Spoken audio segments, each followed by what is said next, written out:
এটা দেখে কঠিন মনে হতে পারে, তবে এটা আসলে আহামরি কোনো কঠিন সমস্যা নয়, জাস্ট হচ্ছে ফ্যাক্টরাইজ করতে হবে। তো আমরা দেখতে পাচ্ছি হচ্ছে এই পদে এবং এই পদে cos x রয়েছে। আমাদের cos x কমন নেই, তাহলে এখানে x এবং sin x থাকবে, যা আমরা দেখতে পাচ্ছি এখানে রয়েছে। তাহলে আমরা সেটি করি। আমরা যদি এখানে x প্লাস sin x রাখি, এখানে হচ্ছে cos x কমন নেই, তাহলে থাকবে হচ্ছে x প্লাস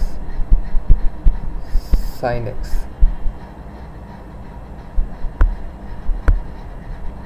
এখন সম্পূর্ণটা থেকে যদি আমরা x plus sin x common নেই, তাহলে হবে হচ্ছে x প্লাস sin x, এখানে হবে হচ্ছে 1 প্লাস cos x dx। আমাদের এটা মজার বিষয়, সেটা হচ্ছে যে এক্সকে ডিফারেন্সিয়েট করলে 1 হয়, sin x কে ডিফারেন্সিয়েট করলে cos x হয়। তাহলে আমরা বলতে পারি এই সম্পূর্ণ অংশটার ডিফারেন্সিয়েশন এই অংশটা। তাহলে লেখা সম্ভব x প্লাস